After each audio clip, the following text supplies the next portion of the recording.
சங்கேதா எனக்கூடிய திருநாமம். இது உண்மையிலேயே மிக மிக முக்கியமான ஒரு நாமம். நல்லா குறிச்சு வச்சுக்கோங்க. இப்ப நான் சொல்ல போற 3 நாமங்கள் சங்கேதா, சமயேஸ்வரி, சமய சங்கேதா, இந்த 3 நாமங்களும் மிக மிக முக்கியமான திருநாமங்கள். சங்கேதா அப்படின்னா என்ன அர்த்தம் அப்படின்னா, சங்கேதம், சங்கேத் அப்படின்னா என்ன அர்த்தம்னா குறிப்பு, அதுவும் ரகசிய குறிப்புன்னு அர்த்தம்.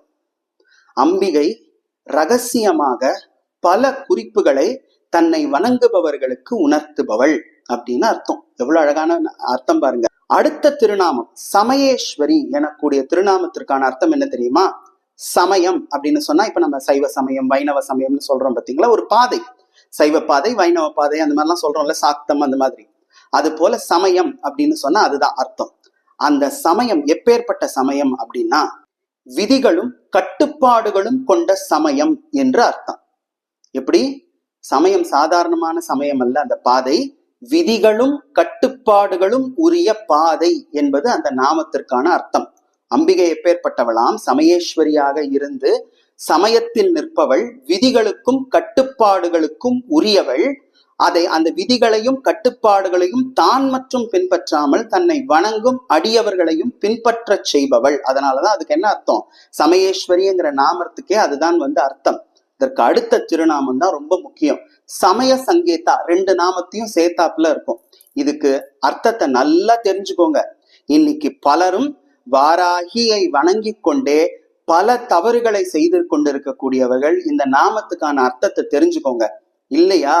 வாராகிய அந்த மாதிரி தவறா பயன்படுத்துறாங்கிற விஷயம் தெரிஞ்ச நீங்க அவங்க கிட்ட போய் சொல்ல முடியாது.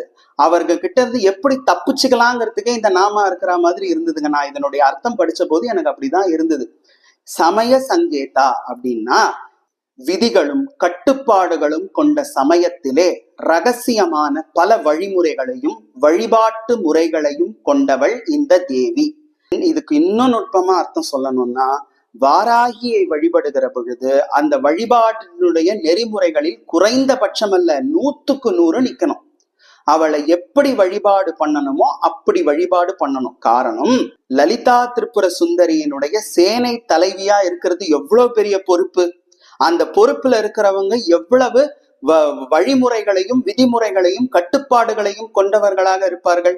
அதை பலருக்கு சொல்றவங்களாகவும் அதை நிறைவேற்றுபவர்களாகவும் இருக்கிற பட்சத்தில் அவர்களையே வணங்குபவர்கள் எவ்வளவு கட்டுப்பாடோடு எவ்வளவு விதிமுறைகளோடு பொருள் தெரிந்து ஒரு விஷயத்தையும் பண்ணணும் அப்படிங்கறத தெரிஞ்சுக்கோங்க.